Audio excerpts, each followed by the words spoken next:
نحمدہ و نصلی علی رسولہ الکریم واہل بیتہ الطیبین الطاہرین المعصومین، اما بعد، قال اللہ تعالیٰ فی کتابہ الکریم وہو اصدق القائلین وقولہ الحق۔ بسم اللہ الرحمن الرحیم۔ قل ان الفضل بید اللہ یؤتیہ من یشاء واللہ واسع علیم۔ صلوات بر محمد۔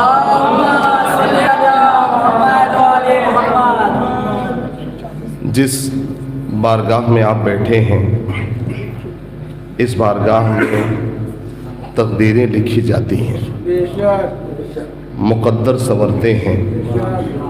جتنی دیر بیٹھیں گے تقدیر کے لیے اتنا ہی اچھا ہوگا،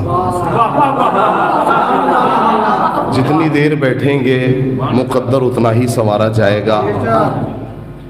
کسی بھی محفل میں چلے جائیے، مجلس میں چلے جائیے، سیمینار میں چلے جائیے، 6 سے 7 منٹ بس آپ سے ہم کلام رہوں گا۔ کسی بھی محفل میں جائیے، مجلس میں جائیے، سیمینار میں جائیے، تبرک ہمیشہ آخر میں ہی ملتا ہے۔ غور کیجئے گا، تبرک ہمیشہ آخر میں ہی ملتا ہے، چاہے روحانی تبرک ہو یا جسمانی تبرک ہو، تبرک ہمیشہ آخر میں ہی دیا جاتا ہے۔ یہ اپنے مقدر کی بات ہے، چونکہ ہمیں یہ پتہ ہی نہیں ہے۔ اکثر ہم جاننے والے بعد والوں سے پوچھتے ہیں کہ بٹا کیا تھا، تو جو چلا گیا اب مجھے نہیں معلوم وہ کتنا لے کے گیا ہے، لیکن جو یہاں بیٹھا ہے مسلسل مل رہا ہے، اسے مسلسل مل رہا ہے۔ میں نے جس آیت کی تلاوت آپ کی خدمت میں کی ہے، اس کا سرکار باب الحوائج سے رابطہ کیا ہے؟ صرف 5 منٹ بس آپ کی زحمت، بس 5 منٹ۔ سرکار باب الحوائج سے اس کا رابطہ کیا ہے، اسے ملاحظہ فرمائیے گا۔ فضیلتیں اللہ کے ہاتھ میں ہیں، عزتیں اللہ کے ہاتھ میں ہیں۔ وہ جسے چاہتا ہے عظمتوں سے نوازتا ہے، وہ جسے چاہتا ہے فضیلتیں دیتا ہے، چونکہ عزت اللہ کے ہاتھ میں ہے۔ توجہ کیجئے گا، چونکہ جناب عباس کی کنیت ہے ابو الفضل، جناب عباس کی کنیت ہے ابو الفضل، لہٰذا میں صرف 5 منٹ کی زحمت آپ کو دے رہا ہوں، میرے ساتھ رہیے گا۔ فضیلتیں اللہ کے ہاتھ میں ہیں، وہ جسے چاہتا ہے عظمتوں سے نوازتا ہے، جسے چاہتا ہے فضیلتیں دیتا ہے۔ اگر خدا کسی کو عزت دینا چاہے، غور کیجئے گا، اگر اللہ کسی کو عزت دینا چاہے اور پوری کائنات بھی مل کے اسے ذلیل کرنا چاہے تو نہیں کر سکتی۔ توجہ چاہو، اگر خدا کسی کو عزت دینا چاہے اور پوری کائنات بھی مل کے اسے ذلیل کرنا چاہے تو نہیں کر سکتی، اور اگر خدا ہی کسی کو ذلیل کرنا چاہے، اگر خدا ہی کسی کو ذلیل کرنا چاہے تو پوری کائنات بھی مل کے اگر اس سے عزت دینا چاہے گی تو وہ عزت دار نہیں ہو سکتا۔ دنیا کا ہر آدمی فضیلت کے پیچھے بھاگتا ہے، فضیلت کو تلاش کرتا ہے، لیکن آج تک صفحے تاریخ پہ آپ کو یہ تلاش کرنے سے نہیں ملے گا کہ فضیلتوں نے کسی کا پیچھا کیا ہو۔ غور کیجئے گا، کہ ہر آدمی فضیلت کے پیچھے بھاگتا ہے جاوید بھائی، ہر آدمی فضیلت کا متلاشی ہوتا ہے، لیکن کبھی کسی کے پیچھے فضیلت نہیں بھاگی، کبھی کسی کو فضیلت نے نہیں ڈھونڈا۔ غور کیجئے گا، جناب عباس کی کنیت ہے ابو الفضل، ابو الفضل۔ اچھا، یہ ابو الفضل کہا کیوں جاتا ہے سرکار باب الحوائج میں؟ حاضری کے لیے ان جو ہے وہ کلمات کو کہہ رہا ہوں۔ بھائی یہ بتائیے کہ ابو الفضل کیوں کہا جائے؟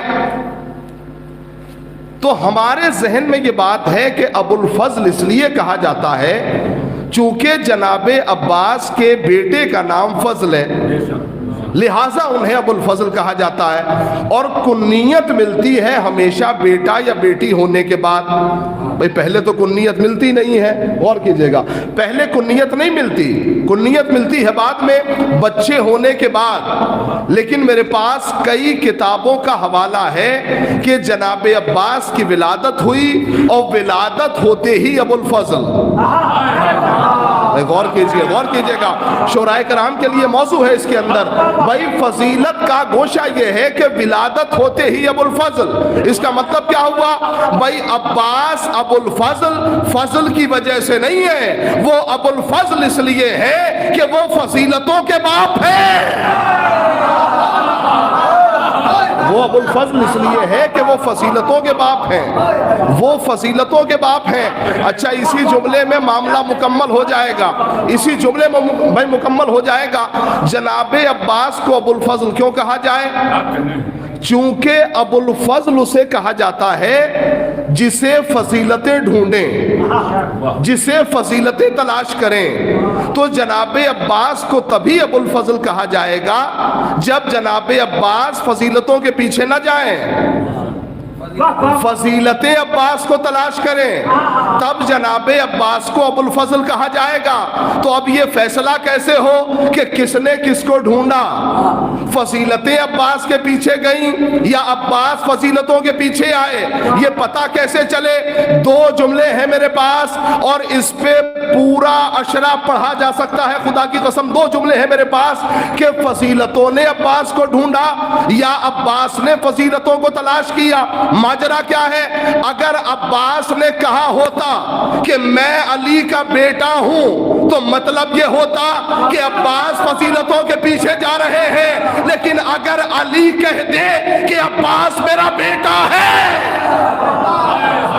غور کیجئے گا، اگر عباس کہے کہ میں علی کا بیٹا ہوں تو مطلب یہ ہوتا کہ عباس فضیلتوں کے پیچھے بھاگ رہے ہیں، فضیلتوں کے پیچھے جا رہے ہیں۔ تو مولا معاف کیجئے گا ابو الفضل نہ بنتے، لیکن اگر علی کہہ دیں کہ عباس میرا بیٹا ہے تو اس کا مطلب یہ ہے کہ فضیلتیں عباس کو تلاش کر رہی ہیں، فضیلتیں عباس کو ڈھونڈ رہی ہیں۔ آخری جملہ مطلب مکمل ہونے جا رہا ہے، تحفہ لے کے جائیے۔ اگر عباس کہہ دے کہ زہرا میری ماں ہے تو مطلب یہ ہوتا کہ عباس فضیلتوں کو تلاش کر رہے ہیں، عباس فضیلتوں کے پیچھے جا رہے ہیں۔ لیکن اگر زہرا کہہ دے کہ عباس میرا بیٹا ہے، اگر زہرا کہہ دے کہ عباس میرا بیٹا ہے تو اس کا مطلب یہ ہے کہ فضیلتیں جناب عباس کے پیچھے ہیں، فضیلتیں عباس کو تلاش کر رہی ہیں۔ ایک جملہ، چونکہ جاوید بھائی نے دن میں گزارش کی تھی کہ مصائب ایک جملہ بس مصائب کا، تاکہ یہ سرکار باب الحوائج کی بارگاہ ہے اور میں چاہتا ہوں کیسے جناب عباس کو فضیلتیں ڈھونڈ رہی ہیں، کیسے تلاش کر رہی ہیں۔ خدا کی قسم ہر ماں کے لیے اس کا بچہ چاند ہوتا ہے۔ دیکھیے بدصورت لوگوں میں خوبصورت ہو جانا کمال نہیں ہے، لیکن بنی ہاشم کے درمیان خوبصورت ہو جانا بہت بڑی بات ہے۔ اور بنی ہاشم میں جہاں علی اکبر جیسے خوبصورت ہوں، وہاں اگر کوئی قمر بنی ہاشم ہو جائے تو یہ بہت بڑی بات ہے، یہ بہت بڑا کمال ہے۔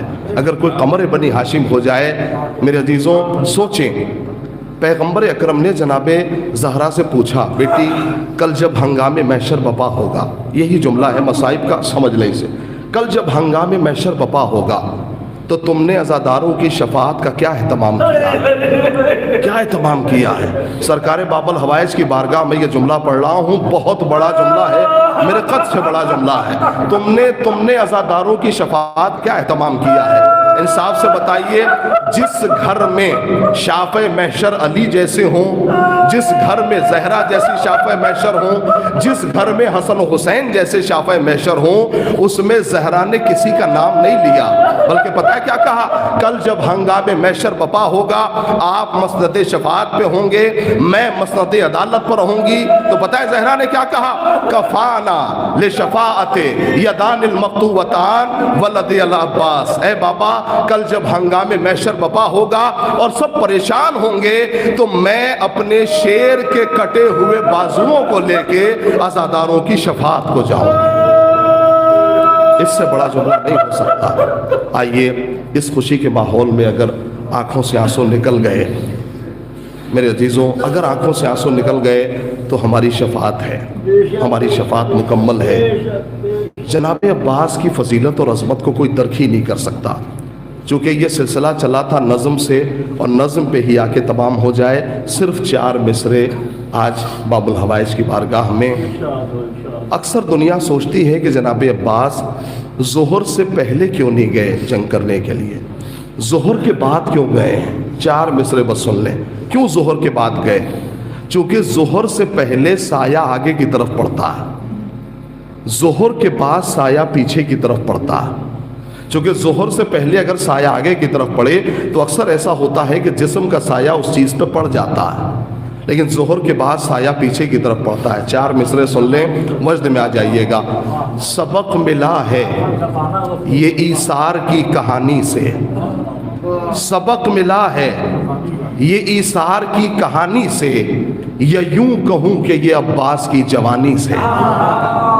سبق ملا ہے یہ ایثار کی کہانی سے، یا یوں کہوں کہ یہ عباس کی جوانی سے، اسی لیے تو بھری مشق اس نے ظہر کے بعد، اسی لیے تو بھری مشق اس نے ظہر کے بعد، کہ لب بھی سائے کے مس ہو نہ پائے پانی سے۔ اسی لیے تو بھری مشق اس نے ظہر کے بعد، کہ لب بھی سائے کے مس ہو نہ پائے پانی سے۔ آئیے